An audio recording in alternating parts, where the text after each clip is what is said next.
Sarah, season two is just as fascinating, as fast-paced, as heavy as season one. And Morales has been keeping some secrets. Where do her allegiances lie here in season two? Yes, she is the keeper of the secrets. I often like to joke that my bun holds all of the secrets. That's why it keeps getting bigger. Uh, uh, what was interesting in episode one of season two is the information that Morales was loyal or feeding information about the command center to AG Mallory.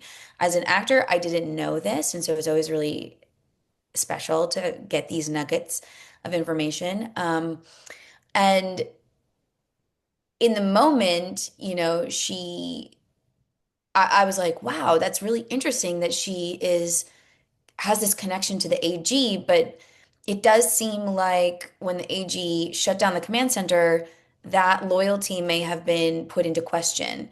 And with the introduction of Lazarus into the command center, I think Morales is really torn about what to do, who to trust, and what she should do with the information she's sitting on. Um, Lazarus is her commanding officer. That puts her in a really awkward dynamic, a really precarious dynamic as well, dangerous one. And so she really has to be careful with how to navigate the whole scene. Through that, we see a relationship deepen between Bex and Morales because Morales really trusts Bex.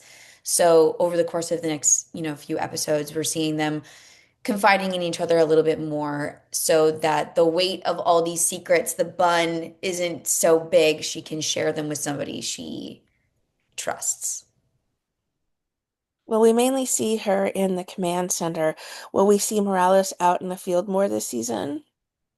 Yes, we might. We have to wait for it, but we might. I know it was a favorite episode of mine last season to be out and doing a bit of undercover work. And so I would be very excited to to go back out into the command center. Please, not on a super cold day.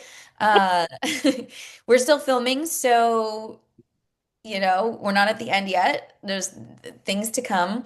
But something that's really interesting this season is in episode 205, which is airing after the Olympics, we get to see a heavy command center episode. Usually the dynamic is that the three of them are running around outside in the field and Morales is giving them the information that they need. And in this episode, it's all flipped on its head. And so it's going to be a really exciting one to watch. It's also the Kelsey Grammer episode where he plays a cult leader. So if you like cults, then that's going to be a favorite one for sure. I was just about to say then, does that mean 205 has been your favorite to film so far? Yeah, I think 205 and 206 have been really fun for me. The command center also gets hit with something in 206 as well. And Morales has to sort of save the day. And so those two have been really fun for me. You have some incredible co-stars.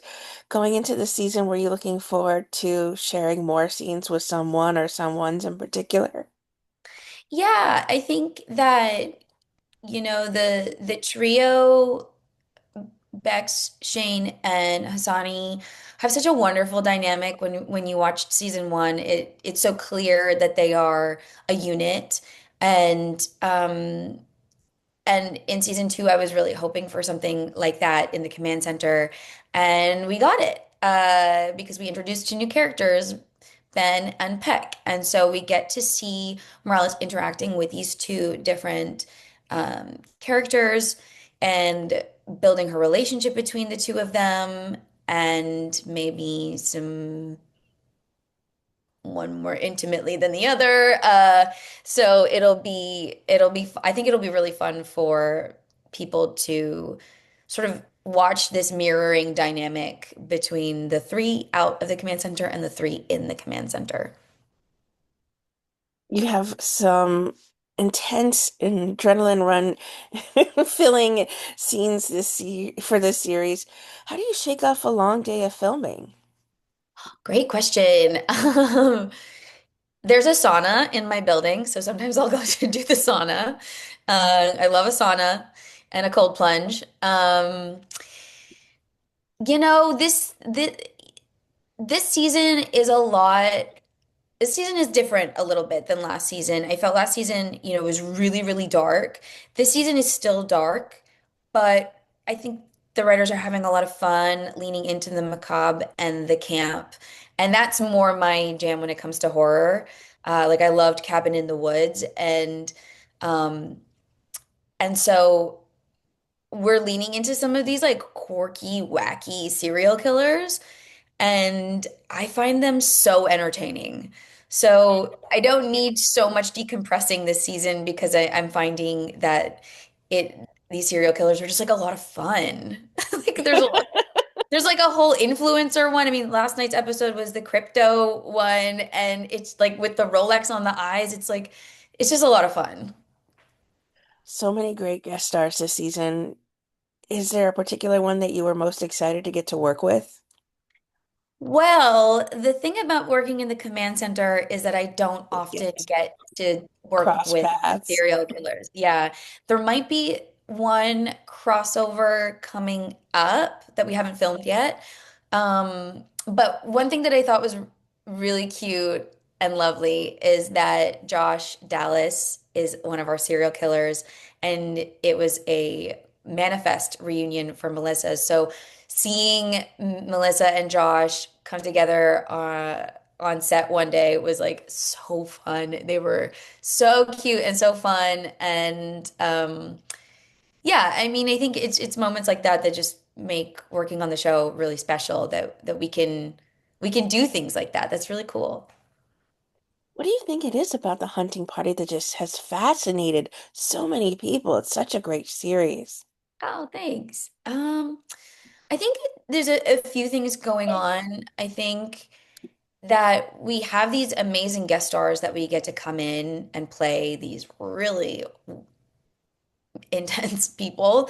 Um, and this season, like we really leaned into some of that stunt casting. We've had Niecy Nash and Eric McCormick, and we've got Elizabeth Gillies coming up. And so I think people are really excited to see who's going to be our serial killer next week. I think that's really fun for them. And then also what I mentioned before, for me, what I mentioned before is just the creative ways in which the MOs for our serial killers form, like the people in the resin. I was like, how did you come up with that? There's somebody who gets like killed by via banana muffin. It's absurd, and I love that they're leaning into that because I think that creativity just draws people in, in the most entertaining way.